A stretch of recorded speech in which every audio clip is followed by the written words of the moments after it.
प्यारे बच्चों, आज कक्षा 9वीं हिंदी व्याकरण में समास पढ़ाऊंगा। तो आप पिछले कक्षा में पढ़े हुए कि समास के बारे में। तो आप जानते हैं कि समास जो है दो शब्द सम जोड़ आस से मिलकर बना हुआ है।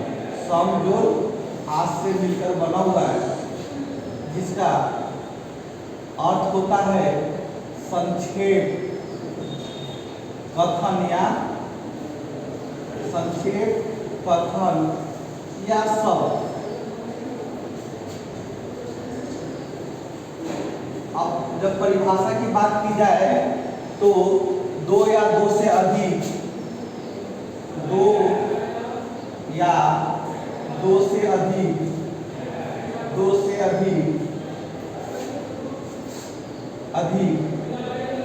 शब्दों के मेल से, शब्दों के मेल से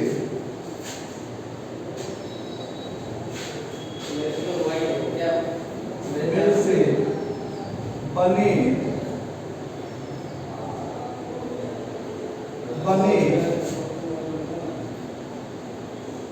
नए शब्द को ही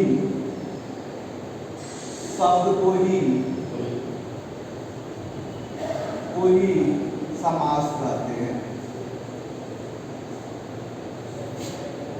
समास कहते हैं।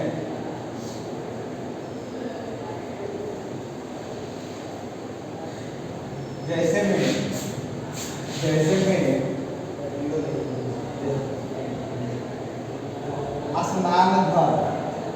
स्नान घर,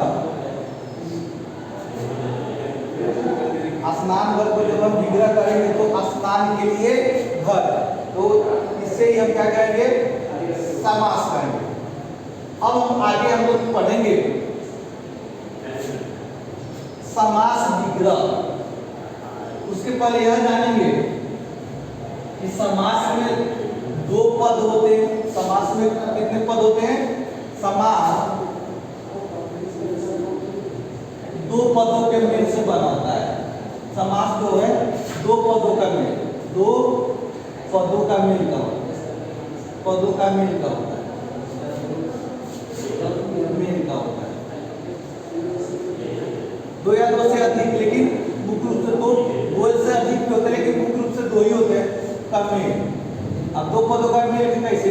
तो दो पदों के मेल में अगर मैंने लिखा है दिया स्नान घर, क्या लिखा दिया? स्नान घर। तो जब इसको स्नान घर, तो स्नान घर को हम विग्रह क्या करेंगे, दो भाग में बांटेंगे। तो एक हो जाएगा स्नान और दूसरा हो जाएगा घर। क्या हो जाएगा? घर। तो स्नान को बोलेंगे पूर्व पद। क्या बोलेंगे? पूर्व पद। और घर क्या हो जाएगा? उत्तर पद। यानी कि दो पदों के मेल से बना होता है। एक को बोलते हैं पूर्व पद और एक होता है उत्तर पद। अब पदों की प्रधानता के आधार पर, ही हम क्या करते हैं, इसको अलग अलग यानी कि अलग अलग भेदों में बांटते हैं। ठीक है, इसके बाद इसमें किसी को दिक्कत? अब हमारा अगला पॉइंट आ जाएगा। अगला जो पॉइंट हो जाएगा आ जाएगा समास विग्रह क्या है या समास विग्रह किसे कहते हैं। अगला पॉइंट हो जाएगा समास विग्रह। क्या हो जाएगा? समास विग्रह। या समास विग्रह किसे कहते हैं, समास विग्रह क्या है? तो समास के नियमों द्वारा, इसकी परिभाषा हम लोग इस तरह से लिखेंगे, समास के नियम द्वारा, समास के नियम द्वारा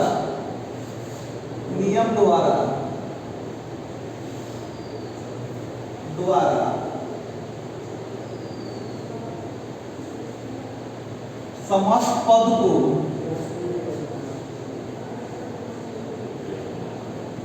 को अलग करने की विधि को ही, समस्त पद को अलग करने की विधि को ही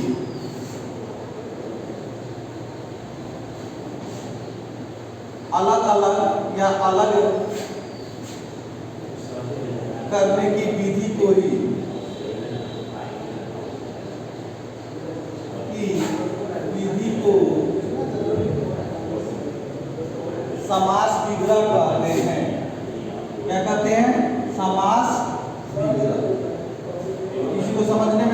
समास विग्रह क्या होता है? विग्रह का मतलब होता है अलग करना, अलग करना। जैसे मैंने लिख दिया समस्त पद में लिख दिया स्नान घर, क्या लिख दिया? स्नान घर। तो स्नान घर का जब हम कैसे विग्रह करेंगे, तो स्नान घर का विग्रह करेंगे तो क्या हो जाएगा? स्नान के लिए घर। स्नान घर का विग्रह क्या हो जाएगा? स्नान के लिए घर।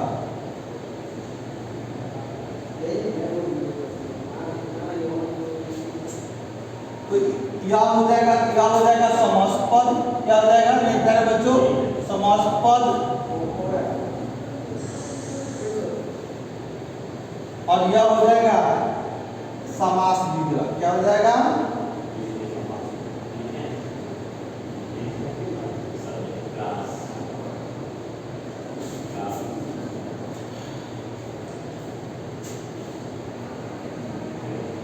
एक बार नोट कर लीजिएगा, समास विग्रह, समास के नियम द्वारा समस्त पद को अलग करने की विधि को हम क्या बोलते हैं? समास विग्रह कहते हैं। जैसे कहते हैं जैसे स्नान घर, तो स्नान के लिए घर। ठीक है। अब आगे हम लोग क्या पढ़ेंगे? तो आगे हम लोग पढ़ेंगे समास के कितने भेद होते हैं। अगला जो प्रश्न होगा, समास के कितने भेद होते हैं।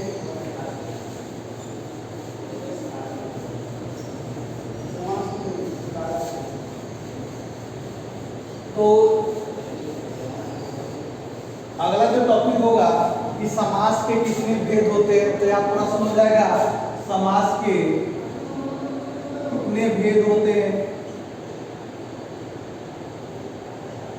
समास के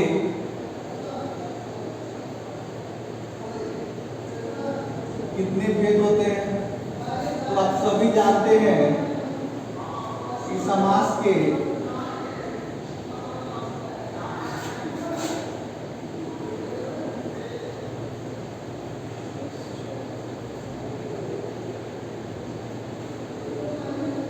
तो आप सभी जानते हैं कि समास के 6 भेद होते हैं। समास के कितने भेद होते हैं? तो समास के 6। ठीक है, 6 आप दोनों तरह से भी लिख सकते हो, इस तरह से भी लिख सकते हो, या इस तरह दोनों प्रचलन है। 6 भेद होते हैं।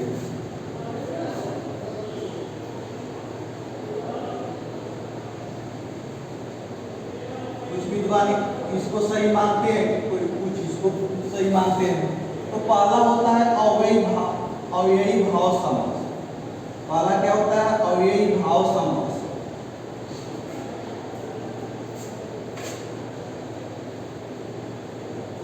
दूसरा मेरे प्यारे बच्चों, दूसरा होता है तत्पुरुष समास।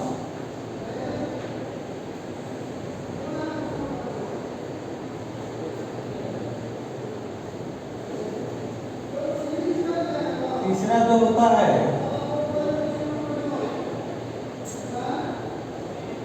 द्विगु समास।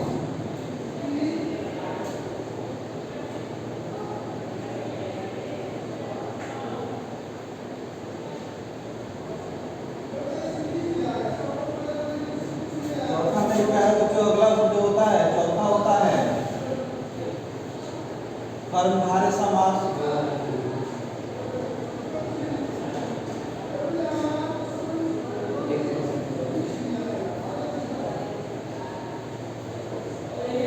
पांचवा जो होता है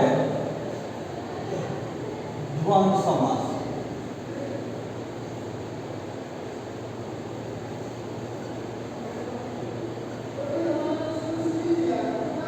और छठा जो होता है बहुब्रीहि समास।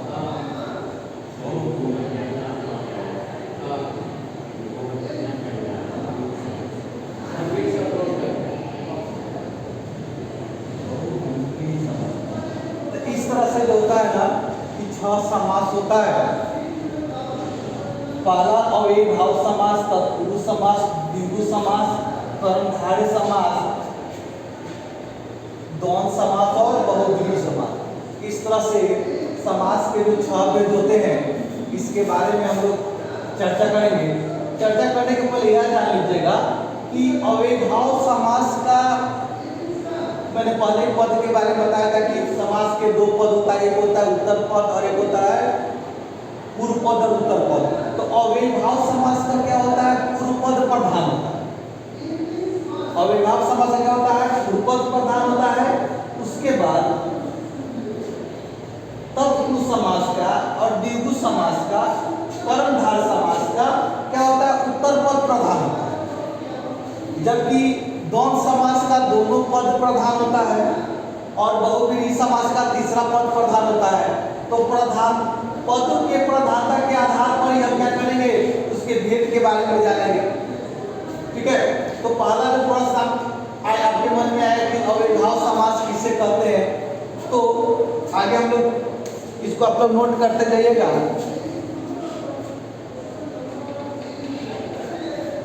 आगे हम लोग बढ़ेंगे।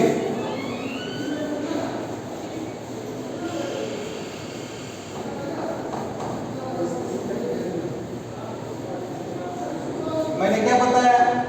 अव्ययीभाव समास का पहला पद प्रधान होता है, उसके बाद द्वंद्व समास का दोनों पद प्रधान होता है और कर्मधारय समास का तीसरा पद प्रधान होता है। बाकी जो बच गया उसका क्या होता है? उत्तर पद प्रधान होता है। तो ये चीज आप लोग क्या कीजिएगा? याद कर लीजिएगा। अब आपके मन में प्रश्न के साथ अव्ययीभाव समास किसे कहते हैं, तो ध्यान दीजिएगा।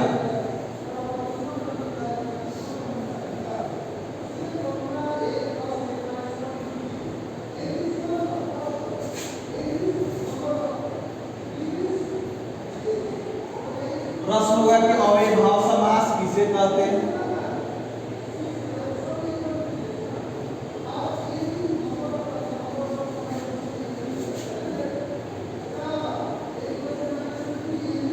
तो आप सभी जानते हैं कि जिस समास का पहला पद, जिस समास का पहला पद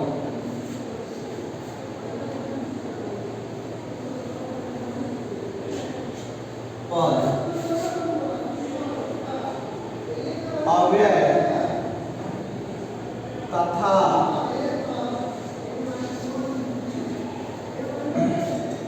प्रधान हो,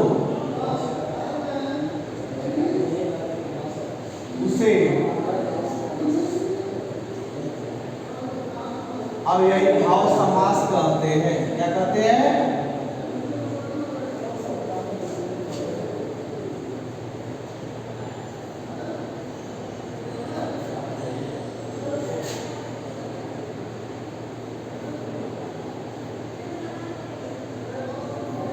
जैसे में मेरे प्यारे बच्चों, जिस समास का पहला पद क्या हो, जिस समास का पहला पद क्या हो, अभिकारी हो या अव्यय हो तथा प्रधान हो, उसे क्या बोलते हैं? अव्ययीभाव समास कहते हैं। जैसे प्रति, अब प्रति में दी लगा देंगे तो क्या हो जाएगा? प्रतिदिन। तो प्रतिदिन के देखिए पहला पद क्या अव्यय है कि नहीं है?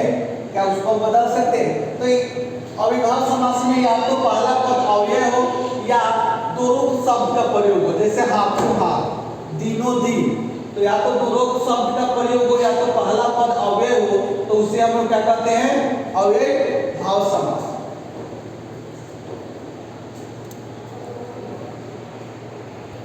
जैसे प्रतिदिन, हाथों हाथ। बाकी मेरे प्यारे बच्चों इसको नोट कर लीजिएगा, हाथों हाथ। फिर हम अगले क्लास में इसके अन्य जो भेद है उसके बारे में मैं क्या करूँगा? चर्चा करूँगा। तब तक के लिए धन्यवाद। आपका दिन मंगलमय हो।